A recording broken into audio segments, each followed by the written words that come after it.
चलो student, some basic concept of chemistry का जो टेस्ट फर्स्ट हुआ है 2024 के लिए ना, उसका हम लोग कुछ क्वेश्चन आज डिस्कस कर लेते हैं। ठीक है, एक एक क्वेश्चन हम लोग डिस्कस करते चलेंगे, उसका आंसर देखते चलेंगे। आओ, सबसे पहला क्वेश्चन आपके स्क्रीन पर ये है, which law states that if two element can combine to form more than one compound, the masses of one element that combined with fixed mass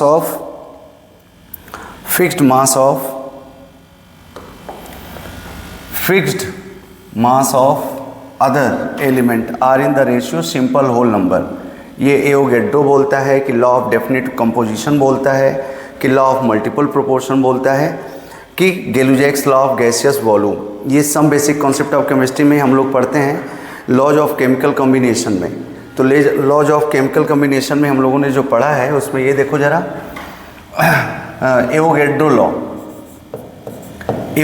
law जो कहता है वो ये कहता है, एवोगैड्रो लॉ जो कहता है वो ये कहता है कि at constant temperature and pressure, at constant temperature and pressure, at constant temperature and pressure V directly proportional to N, number of molecules volume के डायरेक्टली प्रोपोर्शनल होता है। तो ऐसा तो कहीं इस स्टेट में दिया ही नहीं गया है, तो पहला ऑप्शन तो हो नहीं सकता। चलो, दूसरा कह रहा है law of definite composition, law of definite composition, law of definite composition में क्या है जरा देखो, लॉ ऑफ डेफिनेट कंपोजिशन में क्या है।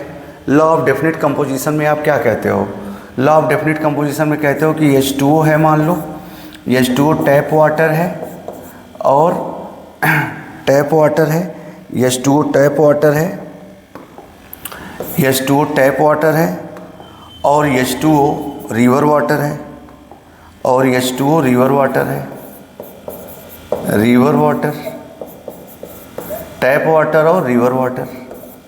तो सिंपल सा क्या कहते हो, इसमें हाइड्रोजन 2 ऑक्सीजन 16, मतलब 1:8 के रेशियो से फिक्स रेशियो है इसमें। वाटर का सोर्स कुछ भी हो, लेकिन उसमें जो एलिमेंट्स हैं उनका मास का रेशियो फिक्स होता है, ऐसा बोलता है लॉ ऑफ डेफिनेट कंपोजिशन। ऐसा यहाँ पे कुछ बोल ही नहीं रहा है। फिर तीसरा हम लोग क्या पढ़ते हैं, तीसरे लॉ में हम लोग पढ़ते हैं लॉ ऑफ मल्टीपल प्रोपोर्शन में। इसमें आपसे कहा जाता है कि दो एलिमेंट हैं वो एक से ज़्यादा कंपाउंड बना रहे हैं, जैसे कार्बन है और ऑक्सीजन है। कार्बन और ऑक्सीजन आपस में रिएक्शन करके CO बना रहे हैं और CO2 बना रहे हैं। ठीक है, CO और CO2 बना रहे हैं। तो इसमें से किसी एक एलिमेंट के फिक्स्ड मास के लिए जो दूसरा एलिमेंट है वो फिक्स्ड मल्टीपल रेशियो में रिएक्ट करता है, होल नंबर मल्टीपल रेशियो में रिएक्ट करता है। तो चेक कर लो, जैसे कार्बन का 12 हो गया इसमें भी और कार्बन का 12 हो गया इसमें भी। CO में ऑक्सीजन का कितना लोगे 16 और CO2 में ऑक्सीजन का कितना लोगे 32 लोगे आप। तो ज़रा देख लो 32, तो 16 और 32 ये किस रेशियो में है, 1:2 के रेशियो में है ये 16 1:2। तो यहाँ पर ये वाला स्टेटमेंट इस स्टेटमेंट के साथ वैलिड हो रहा है। कार्बन के फिक्स्ड मास के लिए ऑक्सीजन 1:2 के रेशियो में रिएक्ट किया हुआ है। तो आप कहोगे सर ये गलत है, ये वाला सही है। गैलुजैक्स लॉ क्या कहता है, गैलुजैक्स लॉ कहता है कि H2 + I2 गिव्स 2HI। अगर गैसियस रिएक्टेंट और प्रोडक्ट हैं तो वो आपस में एक 1:1:2 1 और 2 मल्टीपल के फॉर्म में, एक होल नंबर के फॉर्म में रिएक्शन करते हैं। तो इसमें सबसे सही आंसर क्या है, लॉ ऑफ मल्टीपल प्रोपोर्शन। ठीक है, आओ हम लोग आगे ले चलते हैं आपको। सेकंड क्वेश्चन पे आते हैं। सेकंड क्वेश्चन देखो जरा। सेकंड क्वेश्चन पहले पढ़ लो आप। क्या कह रहा है? A bivalent metal has an equivalent mass of 32। मतलब एक बाइवेलेंट मेटल है, कोई बाइवेलेंट मेटल है, मेटल है और वो है बाइवेलेंट। बाई मीन्स दो, वैलेंट मतलब वैलेंसी, बाइवेलेंट। तो इसकी वैलेंसी कितनी हो गई? वैलेंसी 2 हो गई। और मैंने आपको बार बार बोला है कि जब आप क्वेश्चन सॉल्व करें तो क्वेश्चन पढ़ते पढ़ते जो चीज़ें आपको मिल जाएं, आप एकदम श्योर हो जाइए कि यही चीज़ है, तो उसको मेंशन कर देना चाहिए, उसको लिख देना चाहिए। ठीक है? तो मेटल है, बाइवेलेंट है, उसकी वैलेंसी 2 है। और हमने आपको सिखा रखा है किसी मेटल का, किसी एलिमेंट का जो n फैक्टर होता है वह उसकी वैलेंसी होती है। तो इसका n फैक्टर क्या होगा? 2 होगा। चलो आगे चलते हैं। मेटल हैज एन इक्विवेलेंट मास, इसका इक्विवेलेंट मास दिया हुआ है, इक्विवेलेंट मास दिया हुआ है। इक्विवेलेंट मास कितना दिया हुआ है? 32 दिया हुआ है। चेक कर लो आप। कह रहा है molecular mass of the metal nitrate, metal nitrate का मॉलिक्यूलर मास पूछ रहा है। तो पहले मेटल नाइट्रेट का फॉर्मूला बनाओ। Metal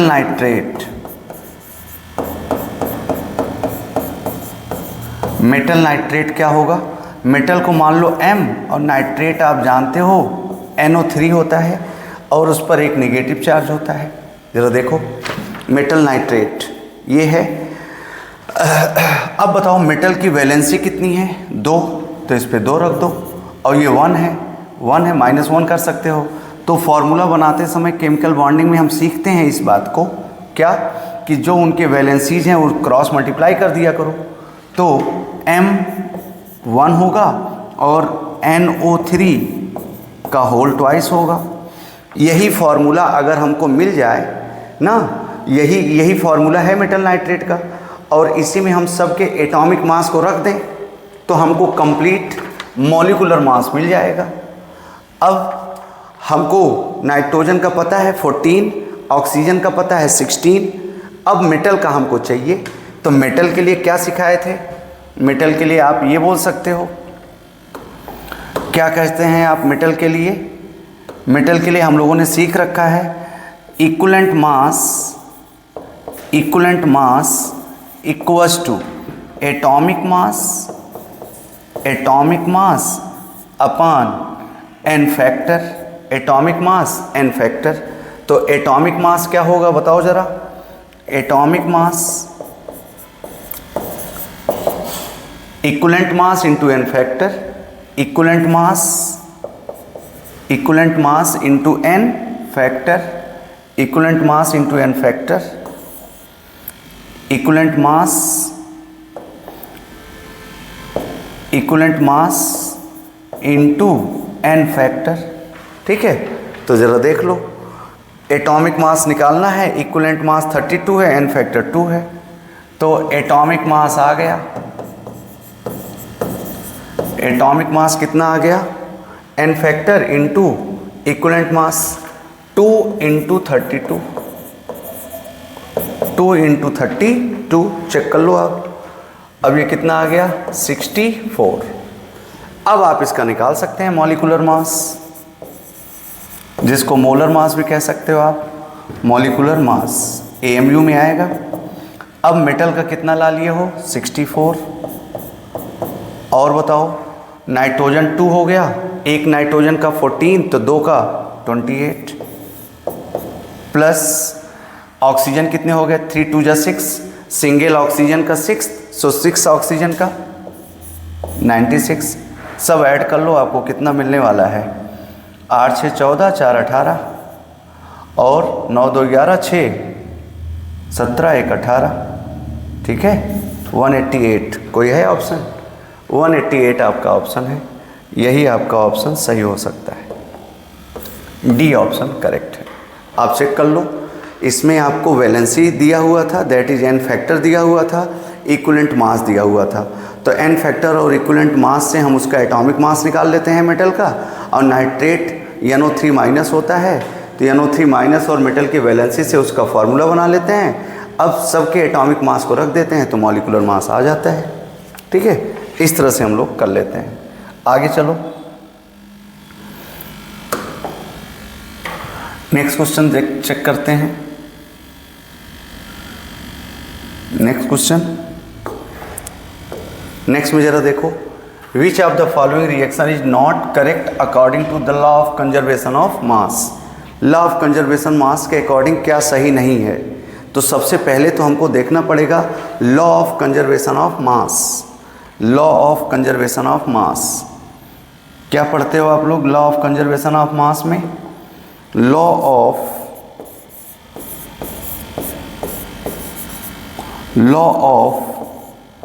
conservation of mass. Law of conservation of mass, law of conservation of mass के लिए बताए थे, कोई रिएक्शन है A plus B gives C plus D. तो आपने कहा था mass of A plus mass of B, जिसको रिएक्टेंट कहते हो, equal to mass of C plus mass of D। Mass of D मतलब जो रिएक्टेंट का मास होता है उतना ही मास प्रोडक्ट का आना चाहिए। अगर ऐसा कहीं आता है तो आप कह सकते हो कि वहाँ पर law of conservation of mass valid हो या फॉलो किया जा रहा है। आओ चेक कर लेते हैं सबका। पहली रिएक्शन क्या है आपकी? पहली रिएक्शन है 2Mg। पहली रिएक्शन है 2Mg। पहली रिएक्शन है 2Mg plus O2 gives 2MgO। 2MgO check करो जरा। 2 इंटू मैग्नीशियम का कितना लेते हो आप? ये मैग्नीशियम का एटॉमिक नंबर 12 और उसका एटॉमिक मास 24, तो कितना हो जाएगा? Plus 16 into 2 32। ये आपका रिएक्टेंट का हो गया। अब जरा देखो, यहाँ पर भी है 2 इंटू 24 प्लस 2 32, तो सेम आ रहा है। ये तो लॉ ऑफ कंजर्वेशन ऑफ मास को फॉलो कर रहा है ना। तो ये तो लॉ ऑफ कंजर्वेशन ऑफ मास को फॉलो कर रहा है। चलो बी वाला देखो जरा। बी में क्या दे रहा है भाई? जितना मास इधर आ रहा है उतना मास इधर आ रहा है, तो law of conservation of mass valid है। चलो बी वाला देखो, C3H8 plus O2 gives CO2 plus H2O। CO2 plus H2O check करो जरा। C3H8O2 CO2 प्लस H2O जरा देख लो। कार्बन का कितना लोगे? 12 इंटू 3 प्लस 8 ये आएगा, प्लस ऑक्सीजन 32 आएगा। ये तो रिएक्टेंट का हो गया ना। और यहाँ पर देखो जरा, CO2 कितना देगा आपको? 44 देगा। CO2 44 देगा। CO2 का मोलर मास पूरा ले लो, मास 44 प्लस 18। जरा देखो क्या ये बैलेंस है? 44 और 18 और ये 32 और ये इतना। रिएक्शन ही बैलेंस नहीं है तो रिएक्शन के मास कहाँ से बैलेंस होंगे? तो यही लॉ ऑफ कंजर्वेशन ऑफ मास को फॉलो नहीं कर रहा है। ये ऑप्शन सही है। और यहाँ पर चेक कर लो, यहाँ पर देखो फास्फोरस के 4 एटम हैं, 31 इंटू 4, यहाँ पर भी 4 है। ऑक्सीजन के 10 है, यहाँ पर भी ऑक्सीजन के 10 है, तो ये भी फॉलो कर रहा है। CH4 plus 2O2 CO2 2H2O ये भी फॉलो कर रहा है। तो आपका थर्ड का ऑप्शन नंबर कौन सा सही होगा? थर्ड का ऑप्शन नंबर बी सही होगा, क्योंकि यहाँ रिएक्शन बैलेंस नहीं है और मास भी बैलेंस नहीं आएगा। लॉ ऑफ कंजर्वेशन ऑफ मास को ये फॉलो नहीं कर रहा है। चलो आगे चलते हैं।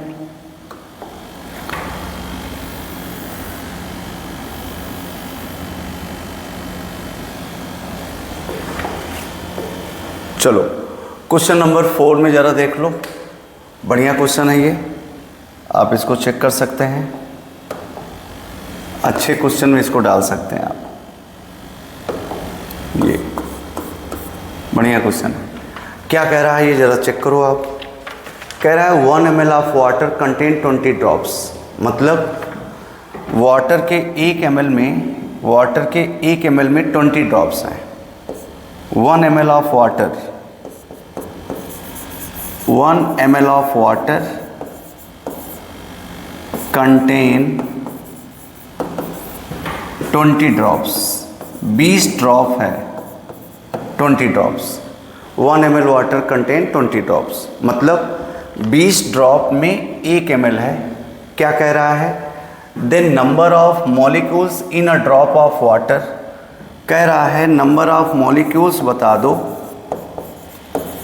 नंबर ऑफ मॉलिक्यूल्स बता दो, n बता दो इन 1 ड्रॉप या अ ड्रॉप, 1 ड्रॉप,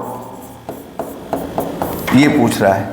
मतलब आपसे वो नंबर ऑफ मॉलिक्यूल्स पूछ रहा है, नंबर ऑफ मॉलिक्यूल्स पूछ रहा है। तो क्या करेंगे हम लोग, अप्रोच क्या होगा क्वेश्चन का, हमको वॉल्यूम दिया हुआ है 20 ड्रॉप का और 1 ड्रॉप का मॉलिक्यूल पूछ रहा है। तो पहले आप जो वॉल्यूम दिया हुआ है वाटर का, उसका मास पता कर लो।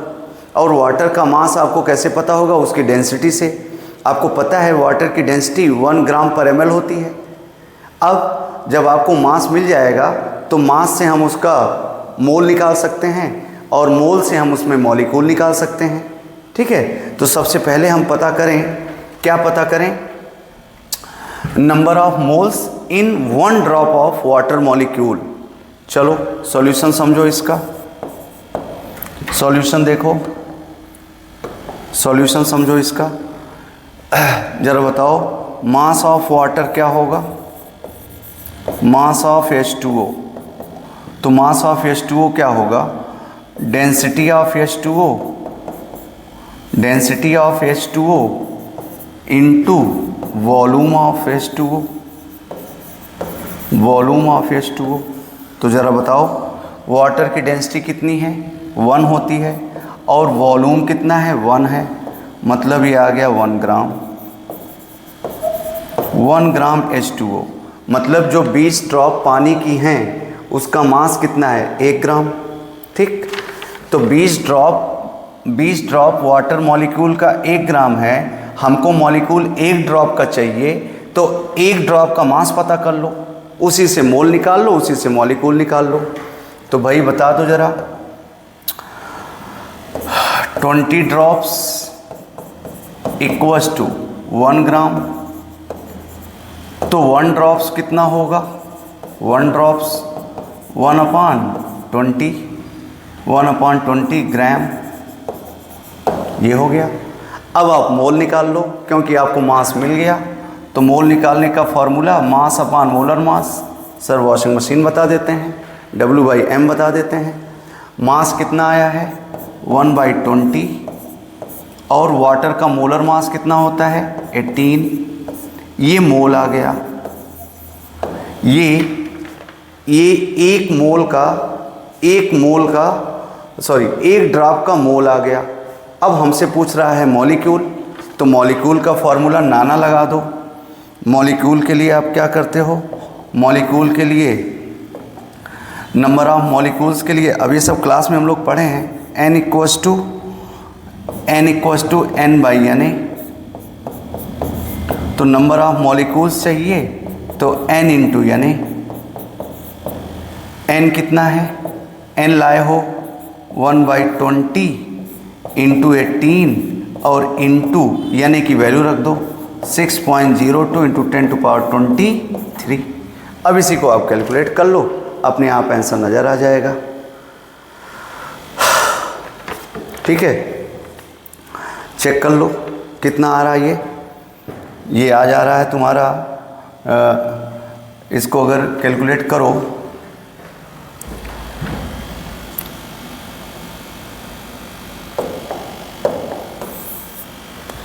इसको मैं यहाँ दिखा देता हूँ आपको, यहाँ ले आता हूँ। तो n कितना हो रहा है जरा चेक कर लेना। n आ रहा है 1/20 इंटू 18 इंटू 6.02 इंटू 10⁻23। अब इतना करने के बाद ऑप्शन चेक कर लेना चाहिए। ज़रा बताओ ये कितना होगा, ये 2, ये 10 बचेगा, अब ये 2 3 जा 6 0 1 बचेगा ना, ये 10 हुआ। अब ज़रा देखो, अब ये 3 है, ये 18 है, तो इसको सीधे 3 मानो, इसको 18 मानो, तो ये हो जाएगा 3 6 जा, ठीक। अब आप इसमें कर दो, कितना आ रहा है ये 10 और 6, 10 को उधर ले जाओ, सीधे बचा है 1/6 इंटू 10⁻23 है, ये 10⁻22। अब इसमें आप डिवीजन कर लो और चेक कर लो आंसर क्या आ रहा है ना, चेक कर लो। अब 1 में डिवीजन करोगे तो 0.1 कोई है, ठीक है, 0.1672 इंटू 10⁻22 चेक कर सकते हो ना, और पॉइंट इधर ले जाओ तो 1.67 इंटू 10⁻21, ऐसा कोई ऑप्शन आना चाहिए। 1/6 में अगर आप डिवीजन करोगे तो ऐसे ही आएगा, ठीक है। चलो अब इसमें ऑप्शन चेक कर लो, कोई है, ये वाला है सी ऑप्शन। तो ये क्वेश्चन अच्छा क्यों है? अच्छा इस सेंस में है क्या, अच्छा इस सेंस में है कि आपसे उसने बोला है कि 1 ml वाटर में 20 ड्रॉप है और 1 ड्रॉप में मॉलिक्यूल बता दो। तो तरीका ये है कि 1 ड्रॉप में अगर मॉलिक्यूल बताना है तो 1 ड्रॉप का मास पता हो, उसका मोल पता हो, तो उसे में हम मॉलिक्यूल निकाल लेंगे। तो वही मैंने किया, पहले मैंने मास पता कर लिया, फिर मैंने मोल पता कर लिया, फिर मैंने मॉलिक्यूल पता कर लिया 1 ड्रॉप में, ठीक है। चलो आगे चलते हैं।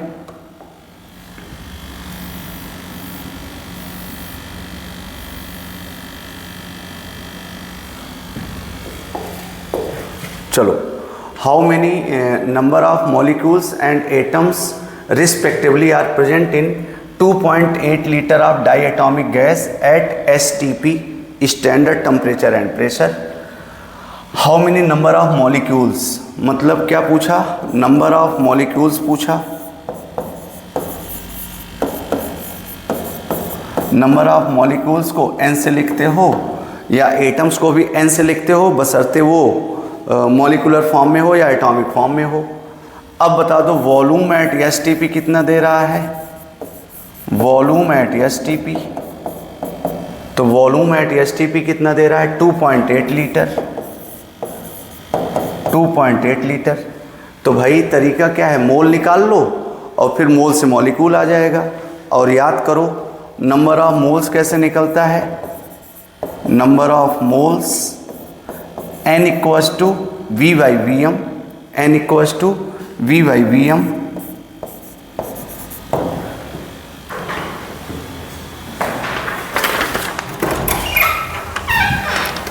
बोलो बेटा। चलो तो हम लोग नंबर ऑफ मोल्स V/Vm से निकाल लेते हैं। Vm क्या है, जिन बच्चों को नहीं पता है उनके लिए molar volume, molar volume, molar volume, molar volume होता है 22.4 लीटर, 22.4 लीटर, ठीक है। तो अब इस वैल्यू को रख दो, STP पर कितना दिया है 2.8 अपान 22.4, 2.8 अपान 22.4, ये आ गया मोल्स, नंबर ऑफ मोल्स आ गया। अब आपको क्या चाहिए, आपको चाहिए नंबर ऑफ मॉलिक्यूल्स। तो ज़रा बताओ, नंबर ऑफ मॉलिक्यूल्स चाहिए आपको। तो नंबर ऑफ मॉलिक्यूल्स के लिए, नंबर ऑफ मॉलिक्यूल्स क्या, नंबर ऑफ मॉलिक्यूल्स n अपान यानी ये, तो n चाहिए, n के लिए n इंटू यानी कर दो,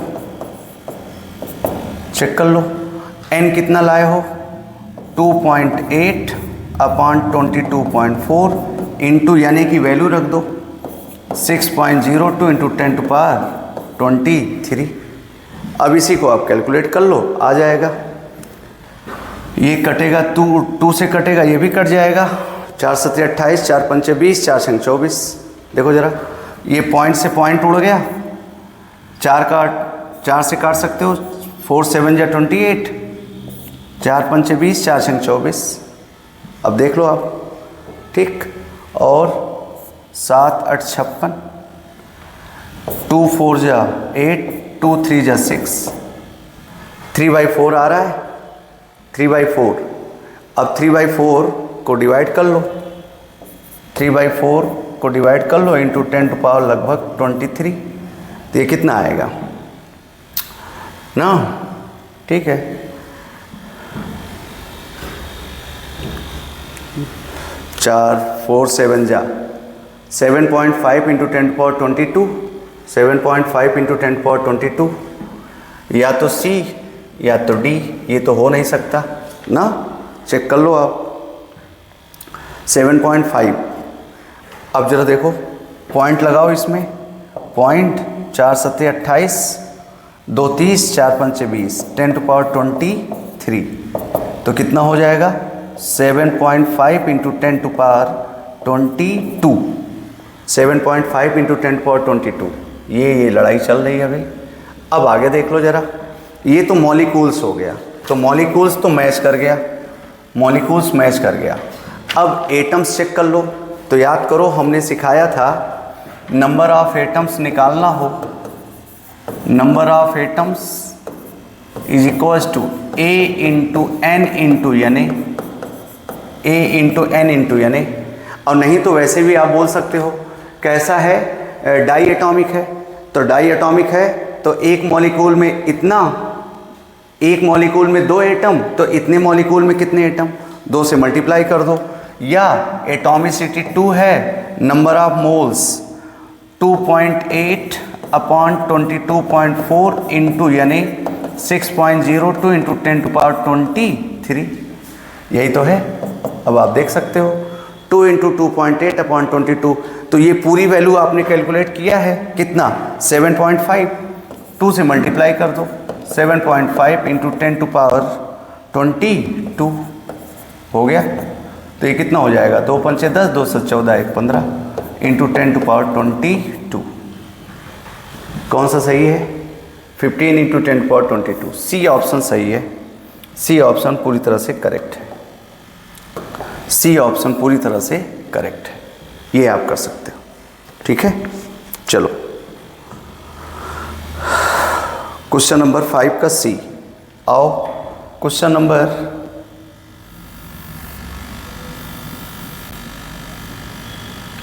6 देखो जरा, क्वेश्चन नंबर 6 देखो। क्वेश्चन नंबर 6 में क्या कह रहा है, arrange the following in the order of increasing mass. Atomic mass 16, इतना इतना इतना। चलो 1 atom of oxygen, 1 atom of oxygen, सबका मास पता करना है। 1 एटम ऑफ नाइट्रोजन, मास पता करना है। 1 इंटू 10⁻10 मोल ऑफ ऑक्सीजन, ये पता करना है। 1 इंटू 10⁻10 मोल ऑफ कॉपर। चलो बताओ, 1 atom of oxygen, 1 atom of oxygen, जरा बताओ। अगर मैं कहूँ 1 एटम ऑफ ऑक्सीजन का मास बताओ, 1 एटम ऑफ ऑक्सीजन का मास, तो 1 एटम ऑफ ऑक्सीजन का मास 16 AMU होगा। 16 AMU कह सकते हो आप ना, 16 AMU कह सकते हो। मास ऑफ 1 एटम ऑफ ऑक्सीजन। चलो बताओ, मोलर मास ऑक्सीजन का कितना होगा, मोलर मास ऑक्सीजन एटम का,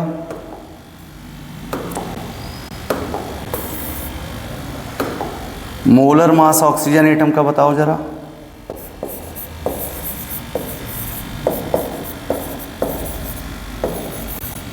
molar mass of oxygen atom, oxygen atom की बात हो रही है तो कितना, 16 ग्राम। 2 होता तो 32 लेते। अब मोलर मास है ये, तो मोलर मास क्या होता है, मास ऑफ 1 मोल, और 1 मोल क्या होता है, मास ऑफ 1 मोल, और 1 मोल क्या होता है भाई 6.02 इंटू 10⁻23, इतना एटम होता है। इतने एटम का मास इतना ग्राम है, तो एक एटम का मास बता दो। तो mass of 1 atom equals to 16 upon, यानी ये पहला हो गया। दूसरा, ये पहला ऑप्शन हो गया, पहला हो गया। चलो दूसरा बता दो। दूसरा में क्या है, दूसरे में मास ऑफ 1 एटम ऑफ नाइट्रोजन। अब नाइट्रोजन के एक एटम का मास 14 ग्राम, तो सीधे बोल दो। अब इसी तरह से होगा मास of 1 atom, mass of 1 atom कितना, ज़रा बताओ, मास ऑफ 1 एटम कितना, बोलो बोलो बोलो, 14 अपान यानी 14 अपान यानी कर दो, 14 अपान यानी कर दो, ये हो गया। और तीसरा बता दो, तीसरा क्या है, सीधे मोल दिया हुआ है ऑक्सीजन। अब ऑक्सीजन मॉलिक्यूल आ गया, तो मोल क्या होता है W/m, तो W क्या होगा N इंटू m, कितना है 10⁻⁻10, मोलर मास है 32। चलो बताओ। और चौथे में क्या बोला है, वही बोला है कॉपर, W निकाल लो सीधे, मोल इंटू मोलर मास, मोल कितना है 10⁻10, मोलर मास है कितना 63। अब चेक कर लो कौन ज़्यादा कौन कम।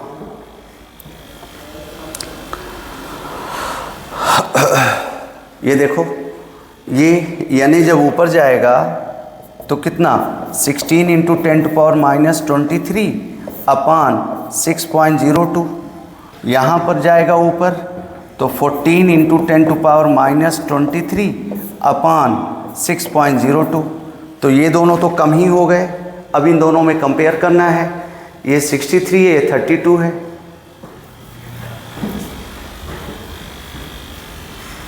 चेक करो, सबसे ज़्यादा किसका होगा, सबसे ज़्यादा होगा फोर्थ का, सबसे ज़्यादा होगा फोर्थ का, फिर उसके बाद थर्ड का, फिर उसके बाद फर्स्ट का। ये 16 इंटू 10⁻23 है, ये 14 इंटू 10⁻3 है। कौन सा ऑप्शन, ए ऑप्शन करेक्ट होगा। ए ऑप्शन के साथ आप जा सकते हैं, 6 का ए सही है। चलो आगे चलते हैं, बहुत सिंपल सा है। एक एटम का मास निकाल लो, 10⁻10 मोल का मास निकाल लो और मास कंपेयर कर लो, ठीक है। बस मोल कॉन्सेप्ट के क्वेश्चन है ये सब। चलो आगे चलते हैं।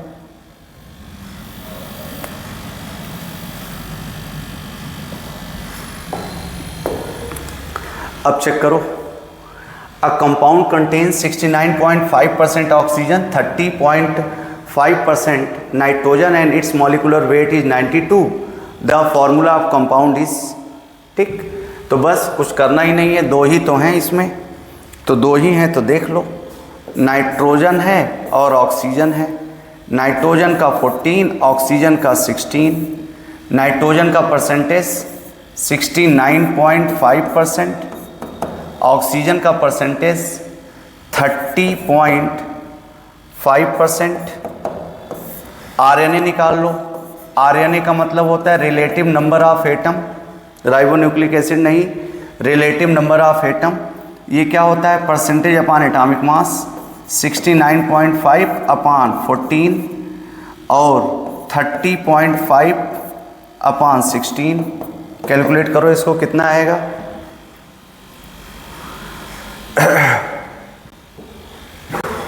14 69.5, जल्दी करो। 14 चौका 14 पंचे 70, 14 पंचे 70, ज़रा देखो 5 बार नहीं जाएगा। कैलकुलेट करो इसको। 69.5 अपॉन 14, 69.5 अपॉन 14,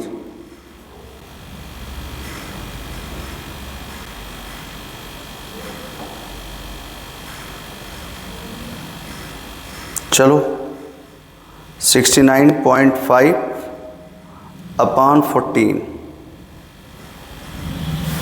4.96, ये आ रहा है 4.96। चलो आगे देखो। फिर 30.5 अपॉन 16, 30.5 अपॉन 16, 1.90। अब SR निकाल लो। SR क्या है, जो कम होगा उससे 4.96 अपान 1.90, 1.90 अपान 1.90, ये 1 आएगा, ये बता दो। तो 2 लगभग जाएगा, 2 टाइम्स जाएगा। 30.96, 30.96, 30.96 डिवाइडेड बाई 1.90 कितना आ रहा है? सॉरी 4.96 डिवाइडेड बाई 1.90, 1.90, 2.61, 2.61, ये 1.0। अब चेक कर लो आप इसको। 4.96 अपॉन 1.90,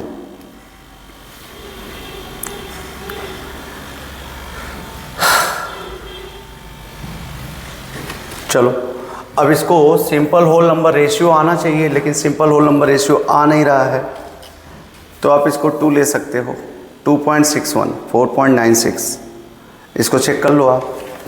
तो अगर मैं इसको 2 ही ले लूँ, क्योंकि ये होल नंबर है, तो 2 ले लूँ, तो इम्पीरिकल फार्मूला क्या मिल जाएगा? इम्पीरिकल फार्मूला क्या मिल जाएगा? N2O, N2O। देखो, नाइट्रोजन का 2 और ऑक्सीजन का O। अब इसका इम्पीरिकल फार्मूला मास क्या आएगा? 14 × 2 + 16, 28 + 16, 2 1 3, 8 से 14,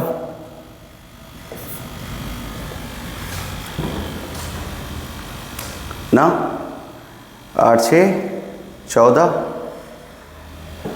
तो कितना हो गया? 2 1 3 1 4, 54, 54,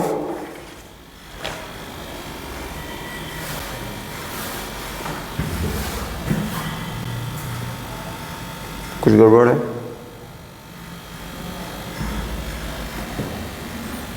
जो देखो इसमें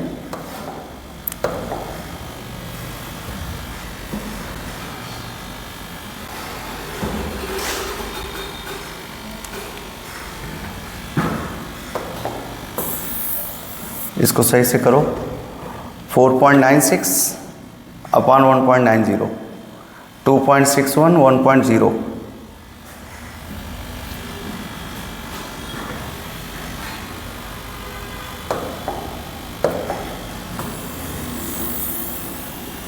इसको फिर से करो, ये मिसिंग है।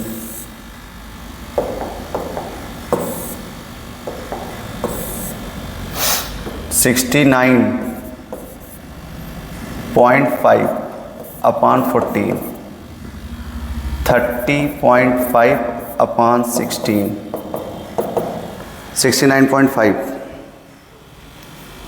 69.5, 69.5 डिवाइडेड बाई 14। ओहो, तो ये आपका RNA आ गया। अब इसका आप निकाल लो, RNA आ गया। अब इसका आप निकाल लो SR, सिंपल रेशियो, आसान है। 2.17 अपॉन 2.17, 4.34 अपॉन 2.17, तो कैलकुलेट करो, ये 2 टाइम्स जाएगा, ये 1 जाएगा। अब बता दो आप, इम्पीरिकल फार्मूला आ गया, नाइट्रोजन का 1, ऑक्सीजन का 2, NO2। चूँकि हमको मॉलिक्यूलर फार्मूला चाहिए इसलिए एम्पिरिकल फार्मूला मास लाना पड़ेगा। एम्पिरिकल फार्मूला मास क्या होता है? नाइट्रोजन का 14, ऑक्सीजन का 16, 32, ये हो जाएगा 56। अब हमको मॉलिक्यूलर फार्मूला चाहिए, इसके लिए n निकालना पड़ेगा। तो n ज़रा देखो, यहाँ नंबर ऑफ मोल्स नहीं है, एक फैक्टर है बस है, molar mass upon empirical formula mass. Molar mass कितना दिया है? 92, एम्पिरिकल फार्मूला मास कितना दिया है? 56, ये आ जाएगा 2। अब मॉलिक्यूलर फार्मूला निकाल लो। तो मॉलिक्यूलर फार्मूला क्या? NO2 और 2, तो क्या हो गया? N2O4। चेक कर लो कोई ऑप्शन है, यही वाला है N2O4। सी ऑप्शन आपका सही है 7 में। चलो आगे चलते हैं। क्वेश्चन नंबर 7 के बाद 8।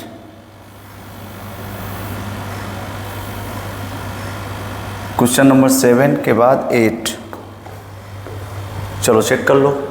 कह रहा है the concentration of solution of or the amount of substance present in its given volume can be express in which of the following ways. Concentration of solution किससे रिप्रेजेंट करते हो आप? कंसंट्रेशन ऑफ सॉल्यूशन रिप्रेजेंट करने के बहुत सारे तरीके थे। हम लोगों ने हेडिंग डाला था methods of expression of concentration ना, तो उसमें आप सिंपल सा कहते हो क्या? उसमें आप सिंपल सा कहते हो molarity, strength, molarity, percentage, ppm, ppb सब। अच्छा, उसी में और उसने करके बोला है amount of substance present in its volume can be express in which of the following veg. तो वॉल्यूम भी है और कंसंट्रेशन ऑफ सॉल्यूशन है, तो इसमें सबसे प्रॉपर आंसर आप ए मार दो, डी मार दो। ठीक है, चलो आसान सा है ये। Question number 9, what is the molarity of pure water. इतना आसान क्वेश्चन, बच्चों को ये लर्न रहता है ना, बच्चे याद किए रहते हैं इसको। Molarity of pure water. अब प्योर वाटर ज़रा बताओ,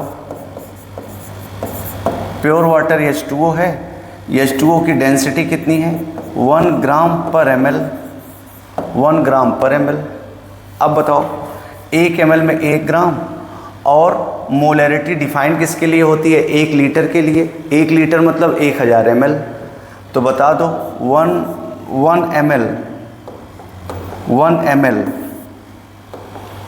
ml में कितने ग्राम? 1 ग्राम। तो 1000 ml में 1000 ग्राम, 1000 ग्राम। तो बता दो अब नंबर ऑफ मोल्स, क्या बता दो? मोलैरिटी बता दो। तो number of moles upon volume in litre. तो number of moles 1000 upon 18 into volume in litre. 1 litre लोगे तो 55.55, 55.6। कौन सा ऑप्शन आएगा? 9th वाला सही है।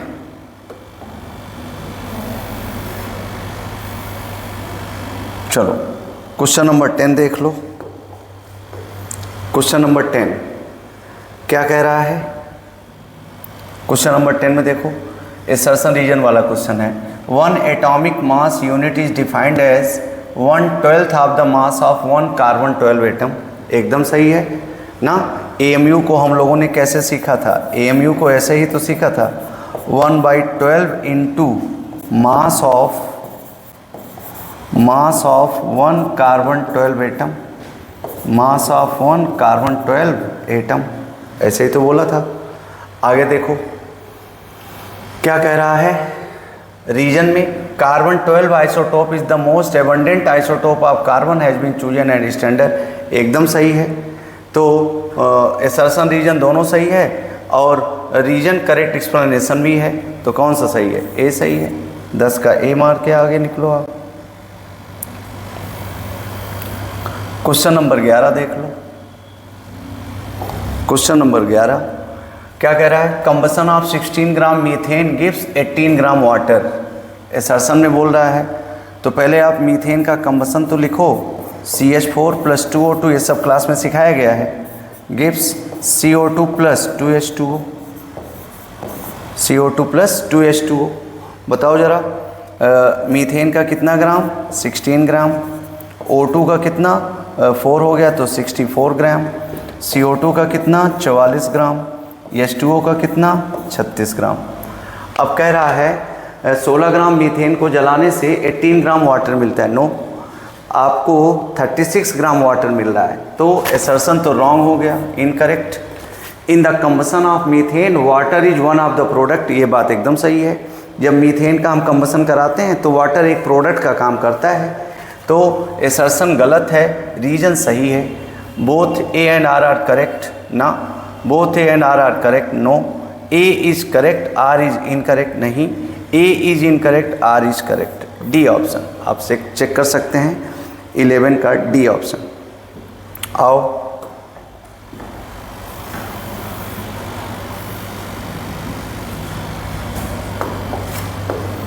चलो, क्या कह रहा है? A reactant that is entirely consumed when a reaction goes to completion is known as limiting reagent। यही तो रिएक्शन, यही तो डेफिनेशन बताई गई थी। किसी रिएक्शन में वो रिएक्टेंट जो कम्प्लीटली यूज्ड हो जाता है, जो पहले ख़त्म हो जाता है, जो रिक्वायर्ड अमाउंट से कम होता है, वही होता है लिमिटिंग रिएजेंट। ठीक है, लिमिटिंग रिएजेंट होना चाहिए इसको, लिमिटिंग रिएजेंट। रीजन क्या कह रहा है? The amount of limiting reactant limits the amount of product form, एकदम सही है ना। Both A and R are correct and R is the correct explanation of A. 12 का ए सही है। चलो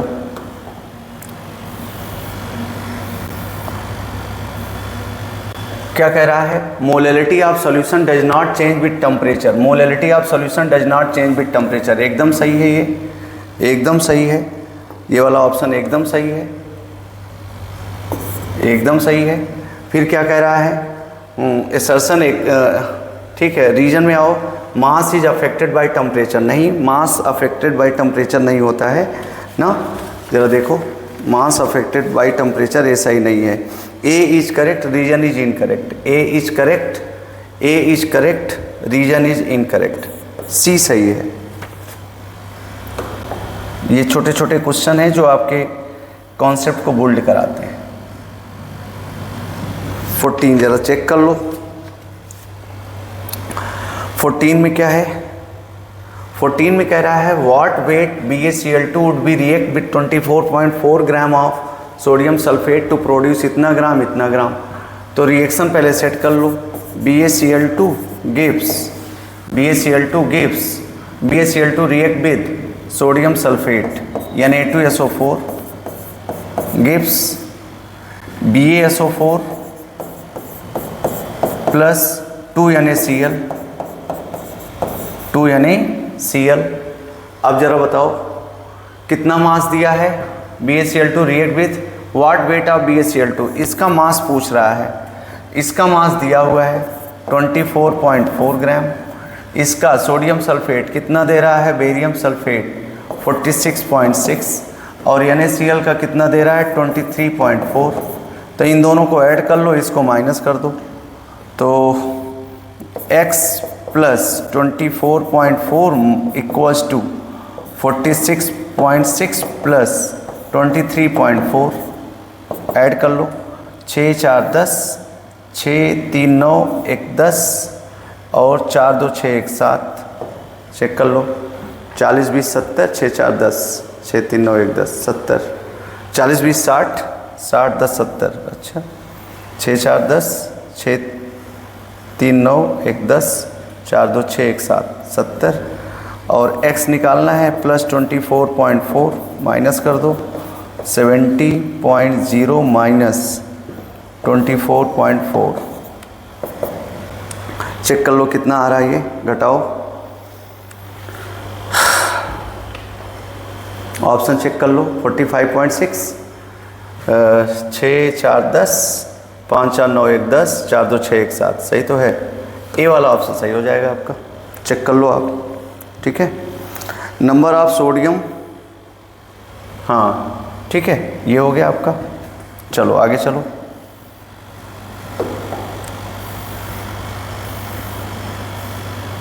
ठीक है, आओ। The number of sodium atom in 2 mole of sodium ferrocyanide is. तो सोडियम फेरोसाइनाइड पहले बताओ क्या था? Na4 FeCN6 सोडियम फेरोसाइनाइड यही है। और उसमें कह रहा है number of sodium atoms in 2 moles, तो मोल कितना मिल गया 2, और यानी तो दुनिया जानती है 6.02 इंटू 10⁻23।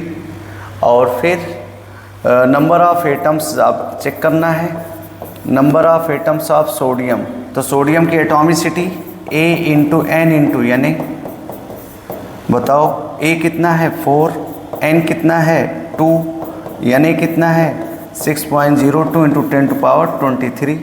तो 4 दूना 8 छंग 48, 48 इंटू 10⁻23, 48 इंटू 10⁻23, ये वाला सही है। ठीक है, तो इतने क्वेश्चन जो आपको भेजे गए थे उसमें से ये 15 क्वेश्चन जो आपने टेस्ट दिया है, 15 क्वेश्चन मैंने सॉल्व करा दिया है। नेक्स्ट क्लास में 15 क्वेश्चन फिर सॉल्व करा देंगे। ठीक है, लगे रहिए और अपनी प्रिपरेशन जारी रखिए। रीनीट होने का कोई चांस हमको नहीं दिख रहा है, मैं बोल रहा हूँ ऐसा। कोर्ट का तो वर्डिक्ट अभी आएगा, क्या कहते हैं, कोर्ट अपना फैसला सुनाएगी, 18 को सुनाती है कि आगे जाती है, तो परेशान नहीं होना है। आपको जो क्वेश्चन दिए जा रहे हैं उसका सॉल्यूशन देखते रहिए, अपनी पढ़ाई जारी रखिए। आपका काम है पढ़ना, फिर जो होता रहेगा उसमें देखा जाएगा, उसी में हम लोग आगे बढ़ते रहेंगे। ये सब कहानियाँ चलती रहती हैं। इस बार कुछ ज़्यादा ही कहानी हो गई नीट में, ठीक है, उस पर कुछ बोलना उचित नहीं है। तो सीधे आप ये 15 क्वेश्चन का सॉल्यूशन देख लो, इसमें आपसे कहाँ लैक हुआ, आप कहाँ पर आपका कौन सा वीक पॉइंट आया। ठीक है, कैलकुलेशन में थोड़ा सा हम लोग कैलकुलेट कर लेते हैं, आपको प्रॉपरली कैलकुलेट करना चाहिए। ठीक है, थैंक यू। नेक्स्ट 15 क्वेश्चन हम लोग नेक्स्ट एपिसोड में ले आते हैं, नेक्स्ट लेक्चर में लाएंगे। Thank you.